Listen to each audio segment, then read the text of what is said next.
All right, you guys, so here we go. Let's take a listen into this press conference from the FIDE World Championship after the third game between Ding and, of course, Gukesh. Going to be interesting to see what the players have to say. I'll put it 1.25 speed, and let's get right to the action. I'm Maurice Ashley, and I will be asking a couple of questions of the players. Those of you who have questions from the press, there's a microphone to our left. Okay, let's see what they say. At any point, and please restrict your questions to one at a time, but if you need to go back... We get closed no closed captions. Oh, well, that's life. First question is for the challenger. First of all, Gukesh, congratulations on the victory today.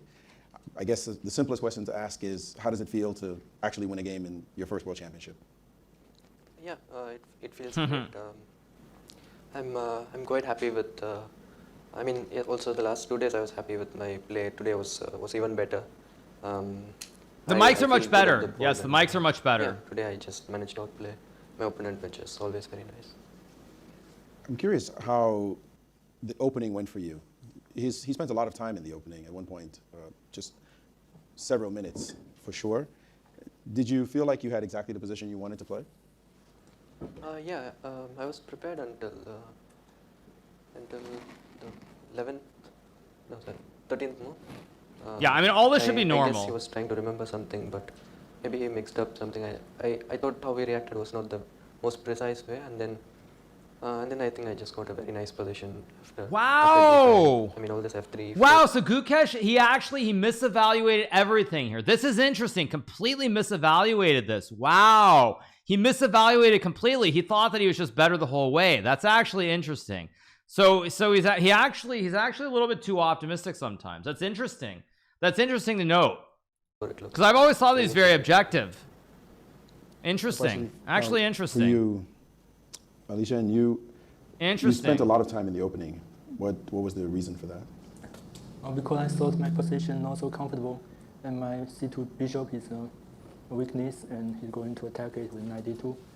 So I tried to come up with some idea to save it. First I thought knight e4 here. Yeah.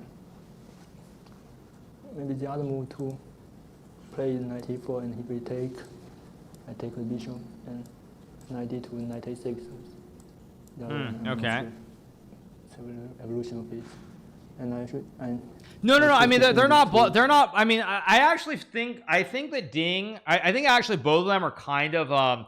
I think both of them are being a little bit tricky here, perhaps. I mean, I don't believe Gukesh saying that he. I don't believe Gukesh saying that he was out of prep that early. I don't actually believe. I don't know which move he said, but it's really a little bit weird because this was already played in that Kramnik Arjun game, so I'm a little bit suspicious of what he said about the opening preparation. And I'm also a little bit suspicious about what Ding is saying here, because Ding found knight b7 and rook g8, which is the best line. So I'm a little bit suspicious of what both of them are saying here. What was move number 13? You guys tell me what move number 13 was. Was it rook g8 was move 13? Tell me what move 13 was, because I don't have it memorized. What number was move 13? Was move 13 knight d2? Ah, okay. So he only knew it up to h takes g4, really. I don't know. I'm a little surprised by that, actually. If h takes g4 was where his prep end. I don't know. I'm a little surprised by that, actually. No, I don't believe that. I don't believe that. I'll tell you why I don't believe that. Because he had to have known about the Kramnik Arjun game. There's no way he didn't know about the Kramnik Arjun game. So maybe knight b7, maybe he didn't know knight b7 rook g8, but there's no way he didn't know the Kramnik Arjun game. No way. Just no way. 2 lines. Everyone was analyzing, of course, with the aid of engines, and I felt that. For anyone who's wondering, by the way, the recap is up, by the way, just so you guys know. So if you guys want to watch the video, go to my YouTube channel, and it's already up. Probably the best under the circumstances. They contradict themselves later on. Okay. And here after g5, knight back. Oh, excuse me. Right, knight d2 first. Yeah, go watch the video, you guys. And g5, and here. Oh, wait. Gukesh did say he later had to report that he remembered the Kramnik Arjun game. Oh, so he was. Okay, so he was. Okay, so he was bluffing. Okay. Good position after this, if the way you played, but that rook h5 was a significant error. Did you understand this at the moment, or did it take you some time to realize that your bishop was in trouble? I think my position already in trouble because normal move 96 due to rook c1. And yeah, I saw bishop e7, but I refused it due to rook c1, bishop e5. e4 takes, bishop e2, e4, bishop e6, take, and bishop takes, knight takes. Yeah, because this a6 line is not human. Yeah, this a6 line is not human. Understood. Yeah. When I saw a computer after the game, 96, rook b7, and a6. Yes, Yeah, but b6. a6 is very hard to see. It's easy after the game of the computer, not human. But it's stronger at a6. It looks like you're okay. Yes, yeah. But I will say, you know who would have found this with black? I'm going to be honest. You know who would have found this? You guys know what I'm going to say, but you know who would have found this? The actual world chess champion would have found this move. Did you see any of these lines, by the way? Because it seemed as though bishop e7 was problematic for white, actually. Let me Rosin. Because I thought if I'm getting like rook 7 e4, I should be good. But now that I see it, yeah, it's quite shaky.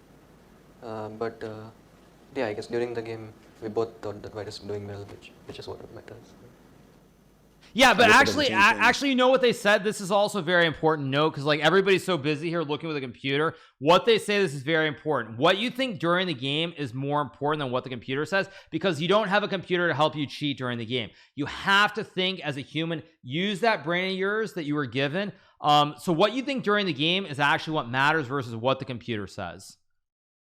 Competitively, both of you have to play without the use of engines while you're playing. So for you, it's just a fight, right? Whoever plays better in the fight. Yeah, I mean it's obviously not pleasant to misjudge a position so badly, but okay. As long as I played better than my opponent. Note to selves: take Stockfish to the game. Thank you, guys. All right, Thank I'll you open for up the floor that. for questions. Thank you. I from the appreciate press. that. Thank you.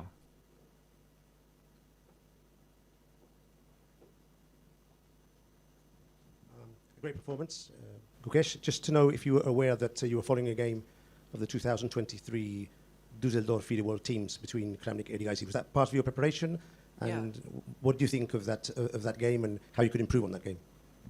Yeah, I mean, I recall this game very briefly. I think till H4 we had the same position. Till the 13th move, we had the same position. After that, I think Arjun made some mistake and Kramnik had a huge advantage. Oh, so yeah, so basically he just contradicted himself here. He just contradicted himself. So he yeah, of course he knew the game. Yeah, he briefly recalls the game. Yeah, he was trying to play those little mind games about how much he actually knew. And that, by the way, I'm going to tell you guys, that's another thing, being a streamer and not a pro chess player anymore, that I love, is that like I don't have to deal with any of this nonsense of trying to hide stuff. I've said this many times. I've said many times, you guys, that one of the things that happens in chess is everybody is so busy trying to hide things, or like they're trying to say less than what they actually know. And it's something that I don't like at all. Like there are many people who do this. Like the most prominent person who does this is Levon Aronian, where basically they'll say like, yeah, I vaguely remember something. I wasn't sure about it, when in fact he knows exactly what he was doing. And it's something that a lot of top players do. They all do it. It's like you try to say a little bit, but not everything, because you want to keep this, like you want to keep people guessing and make them think that like you don't actually know everything, but you do. Yeah, but I mean they're bluffing. Yeah, they're totally bluffing. they're bluffing, and that's what I love about being a content creator versus a pro player, is that I can simply tell you the truth. I'd be like, I looked at this, or I didn't look at this. There's none of this like this fakeness where it's like I try to hide something. Advantage, but it ended in a draw. I remember this detail, but I don't remember exactly how the game went. I was aware of it. Next And the question. Oscar goes to Gukesh, can you just talk the entire thought no, process but of I'll how tell you you, use no, the but game? you guys, you know why you're not honest. This comes down to something that almost there's probably, unless like one of the elite players has actually watched my stream out, nobody here can understand except for me, which is that the thing is that the reason you don't say everything, especially in the old days more than now, is that you want to have the possibility to play one of these ideas later on. So like you don't want to actually say everything. Obviously this is modern day and age with engines. After the game, everybody already knows what the correct moves are, so it's a little bit less relevant. But it is one of those things in chess where it's like you want to be able to use it again. So you don't want to say everything about the position. You just don't want to do that. It made after rook h5. At least on the board, it seemed like you knew that you now had an advantage. Can you just talk through the entire process of how you converted that, the calculations that you were doing in your mind? Yeah, after rook h5, I thought with e4 I'm winning a piece, but he gets a couple of pawns, and I mean, the dark squares are a bit soft. So I didn't think I was completely winning. I knew that I should be better or close to winning. And then I think I played quite precisely. I mean, I will say this, like, I don't think I said this so much in the recap because I was trying to go through it, but like the way that Gukesh played from 92 onwards, that was the play of a world champion. That was the play of someone who's playing at their peak. That was like legitimately hardcore good stuff. Like 92, like that was real. Everything he did from 92 onwards, like, was really impressive. Really impressive. That was like really impressive. You can talk about the rest of the game, but what he did, like, he deserved this win. The way that he played from 92 onwards, he deserved it. Absolutely, 100%. Bishop f2, but then you can go knight b3. I mean, the same, similar to what happened in the game, like rook c2, knight d2, rook d2, bishop b4. Now the difference is g5 hangs. Yeah, bishop b4 or direct rook g4. No, I'm not saying necessarily it's better than Magnus, but I'm saying it's like the level of play there with precision that I would expect from a Magnus type player, like a Magnus or a Gary or a Karpov type player. c3 rook g4. Yeah, something like this. So I thought bishop f2. No, he played this great. Knight e2. Yeah, I mean, I just thought I had to be like super precise, not to give him any. And he was any drawing chances, and he was. And I did not really see where he could really improve. Actually, maybe king e7 was the final mistake, but already I thought I was doing pretty well. Yeah, and also in the end, this tactic was really nice that I had calculated in the very end. Yeah, bishop h3, f5, bishop f1, bishop f5 was going. Yeah, You were going to play. Yeah. Of course he's going to play bishop f5. Yeah.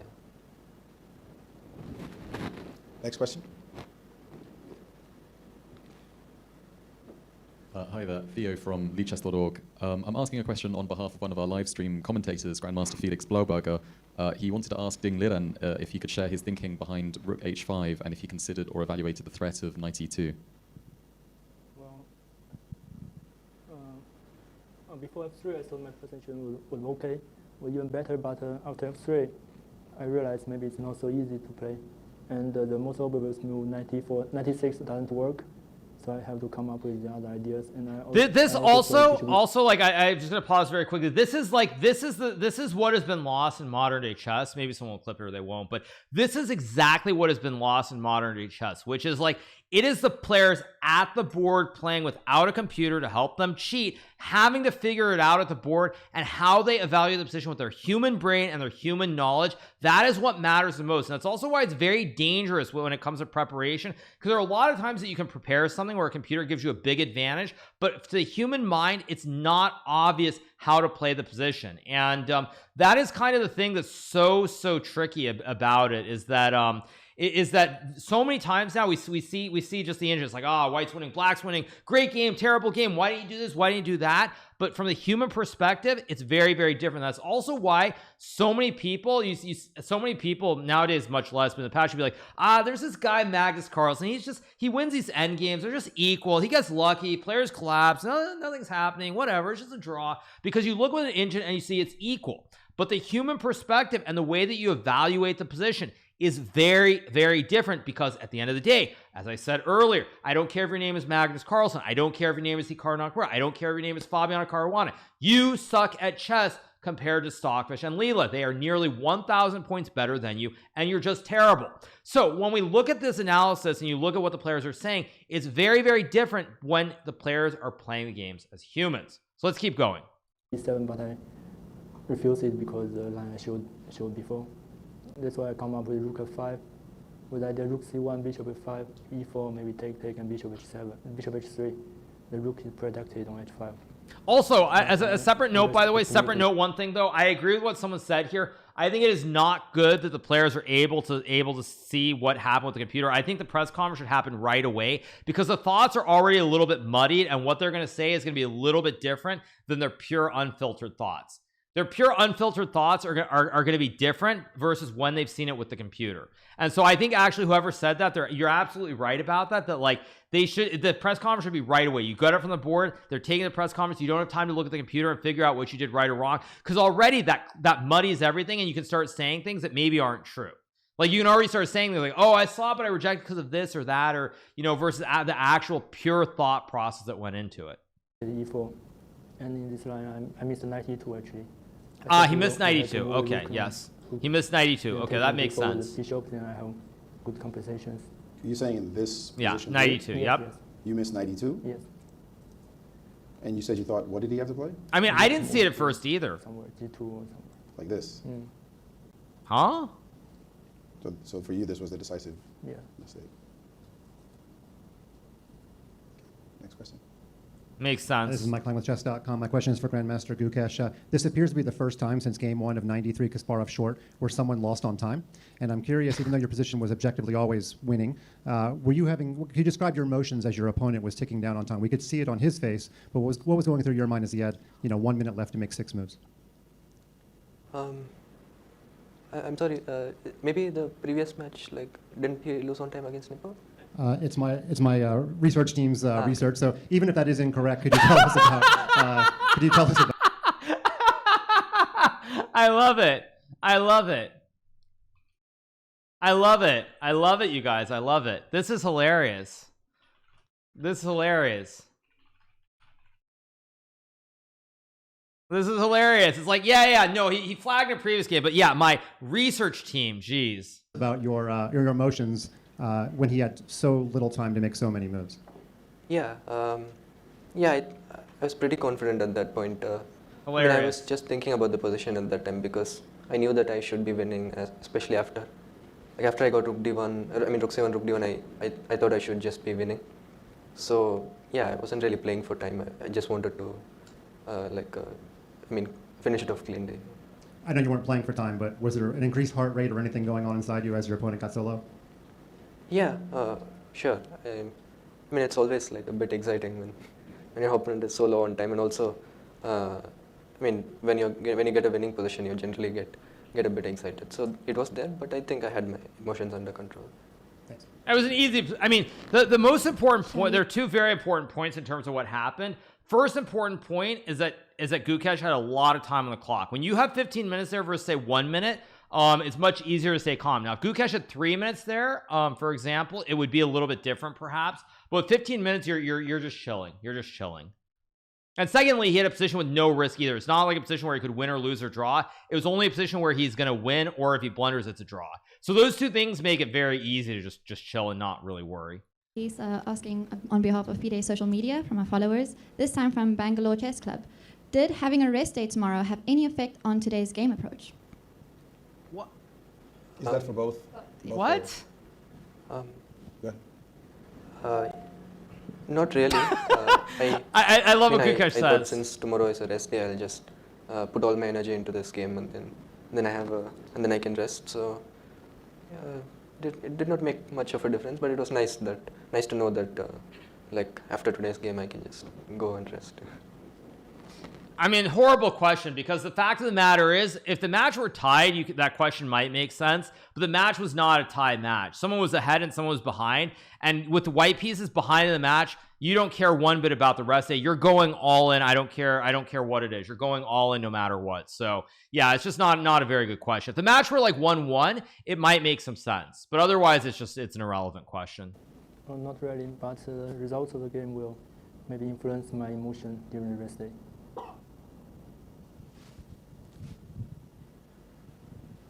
Hi, Maria Emelianova on behalf of my viewers, I guess, on my channel.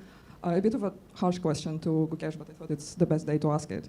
Do you agree with what Magnus said after game 1, that it's hard to understate how bad this was from Gukesh? Not a single good decision, everything was wrong. Do you agree with his statement, and do you think you changed? If yes, then do you think something changed after game 1? In game 1, you mean? Game Jeez. Yeah, after... From some point, I think starting from, I don't know, maybe before or queenie to especially this knight d4 move, all these moves were pretty bad. But I think it's also understandable since it was my first game in the World Championship. I was a bit nervous. It's a new setting for me. And even for example, Magnus in his first World Championship, he was not at his best at the start. So I think it's a very normal reaction. And I was okay with that. it was a bad game, but I was generally feeling good. I thought even though I was nervous, I was able to like not what to say. It was not too much to handle, so I felt good. It was a bad game, but yeah, I always knew that once I settle in, I will get back my rhythm. Thank you, and congratulations on striking back. Ulrich Lock from Die Zeit Germany. A question for Ding Liren. What was the point in the opening when you were caught by surprise? Was it move h3 already, or could you say something about that? Yes, very early, actually. Really? Line came as a surprise, totally. Yes, maybe after h3 I have no knowledge for this. No knowledge? I don't believe that. I don't believe that, by the way. Another question for Gukesh. I don't, by the way, by the way, I don't believe that for a second. I don't believe that for a second. I mean, being surprised, yes. The fact that he's saying he didn't know any of it, I don't believe that one bit. There's no way that he didn't know that. Knight bd7 and rook g8, there is, in my opinion at least, as someone who's played chess 20 years, I could be wrong, because like, I mean, of course it's possible. I don't believe for a second that Ding did not know this. I don't believe that. I think that I don't think that's the truth. I don't believe that. I don't believe that at all. I don't believe that at all. Like saying that he didn't know it, like he might not, it was definitely a surprise. And he probably didn't look at it recently, but I don't believe for a second that he didn't know it. I don't believe that for a second that he didn't know it. No, I mean, I just don't believe it. I just don't believe it. Why are you doing it? Because chess is very psychological. So you don't want to, you actually know what's funny. This is a funny thing that you guys are probably going to laugh at. This is a funny thing. You know, I think one of the reasons, not the main reason, but one of the reasons that I've actually done better, that I've done better in recent times since the pandemic, since all the streaming stuff took off. I mean, there are many normal reasons, but I think one of the other reasons, because I think a lot of the top players, at least early in the pandemic, probably not later, but I think they watched my stream. And I think by watching my stream, when they saw my calculations, you see me doing all this stuff, I actually impressed them. I think their opinion of me went up a lot because of what they saw when I'm like doing these calculations, playing all these blitz games all the time. And so when you're thinking about the opposition you're playing against, you want them to like not, you want them to really underestimate or like think that you're terrible or all these other things very oftentimes. And so you're saying these things to keep it kind of like, keep it a little bit more low key. And so I think you keep it low key, you either keep it low key or try to over impress, one or the other. And I don't believe that. I think knight b7 and rook g8, I think it's a mind game. I think he for sure, I don't think he studied today or recently even, but I think he was aware of the idea. I don't think you find knight b7 and rook g8 if you don't know the idea. I just don't believe it. So it's all about mind games. It's all mind games. Looks like last year Ding may have resigned with 3 seconds remaining, so I'm not sure. We'll check on that. But my question is, this is your first classical win over Ding. I know the sample size is incredibly small. Does that mean anything extra to you that you've broken through against him? Yeah, it's always nice to win a game. Also, for the first time against such a strong opponent, it's always nice. I think it means more that I got a win in the World Championship and a very important win. So, yeah, I'm happy with many things about this. Hi, Gukesh, Aditya from ChessBase India. Congratulations on your first World Championship win. But we see you here today exactly as after game 1. You are in the same mood. Your nerves show the same level. I don't know how you do it, but congratulations. Could you please tell us that when we saw you in game 1, you were a lot moving around the chair. You were not sitting that much. But today we saw you on the chair, more focused, more concentrated, eyes closed. What changed? Is it something that your coaches or your seconds have given some advice to you, or is this something you are taking forward in the match?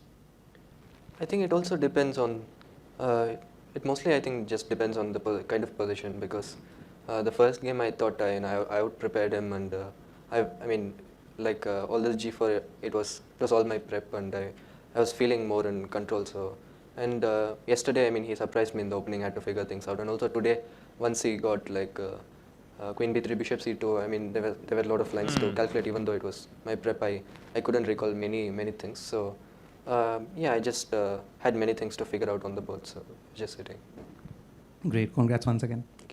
Before the next question, if I may ask, does the thought ever bubble in your mind of that you have fans, big fans watching from all around the world, particularly in your home country? Does that ever affect you when you're actually sitting there playing? Or you're not distracted by these thoughts? What? Usually when I'm playing, it's like, not really, but like in a span of like 4 or 5 hours, you get 1 or 2 just tracking thoughts from time to time. I mean, this question is insane. Like, oh yeah, I'm playing the game, but maybe I'm just thinking about all the Indians who are watching me play. Like, said nobody ever. Maybe if you're on the brink of winning the whole thing, it's possible it pops in your head.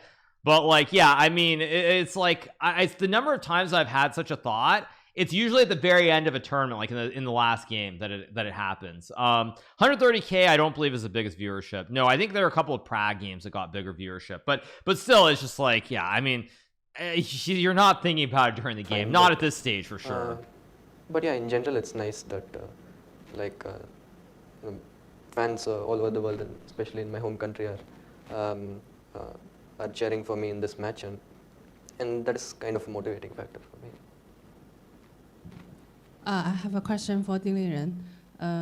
想问一下，这次爸爸妈妈一起来了。Okay, this is in Chinese. Let's skip ahead. Question for the rest day. Social Okay, here we media, go. this time from Sky35.10 for both of you.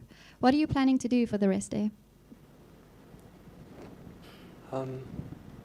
No plans as of yet, but okay, maybe I don't know. I'll think of something, but okay, the main things will be obviously some rest, preparation, and some relaxation.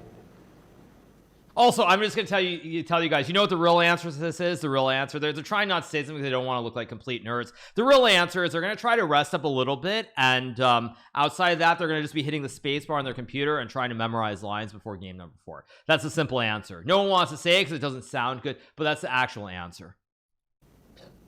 Well, I don't have a plan for tomorrow.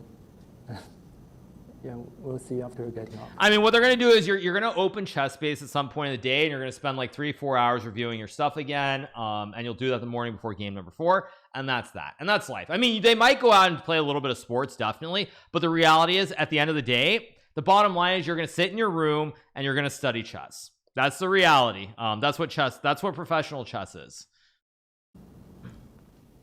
I do have one final question. Liren, you have lost before in a World Championship match. Many people counted you out when you lost before, and you bounced back time and time again. Yeah, no, you know what? You guys are right. You know the question that should have been asked that was not asked is about the time management. Because the reason that Ding lost this game is because of the time management. That is the reason he lost this game. If he had played knight d7 and rook g8 in even 15 minutes instead of spending half an hour or 35 minutes or whatever it was on that sequence, he would not have lost this game, in my opinion. He would not have lost this game because he would probably have had time to think more about rook h5, and he probably would have put up a better defense at the end of the game too. Like, that is actually the question that should have been asked that nobody asked.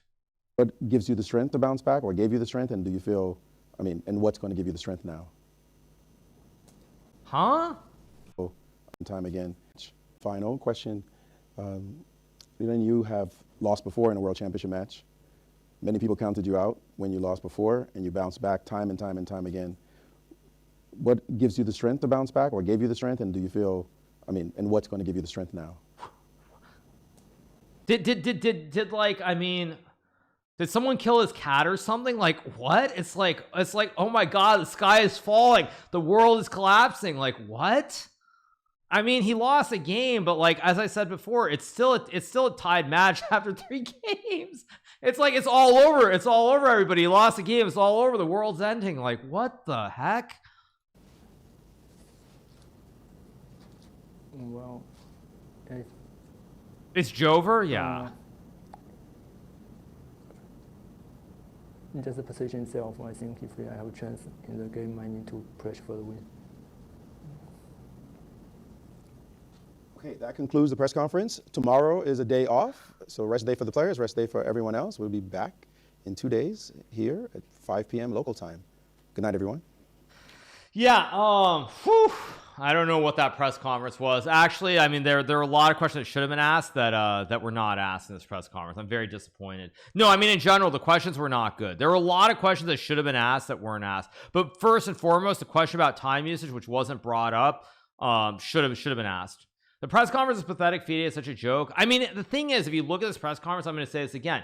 there's no excitement. You don't see people, casual journalists there covering it, asking questions at these press conferences. If you don't have casual journalists, people who don't really play chess that much, asking questions, the general public is never going to have an interest in it. They're not going to get super revved up by it, because the general public, they are the biggest market. The people who are not very strong at chess, who play it very casually, that is the biggest market. And so when you don't have that, then it's like, you know, unless you're a hardcore chess fan, you're watching this, it's like, it's just not really, it's not it. It's not it. Let's put it that way. It's not it. So, I mean, it is what it is. Not the press conference I was hoping to see, but that's how it goes. So, at any rate, I hope you guys have enjoyed this reaction to the press conference after the third game, in which Gukesh had an epic win over Ding Liren. If you are not already subscribed to the channel, make sure that you smash that subscribe button below, and we'll be back with some more recaps tomorrow. Obviously, rest day, so we'll find some other content to put out. But we'll be back after game number 4. So hope you guys enjoy the press conference. I'll see you all very soon. Have a good one. Bye.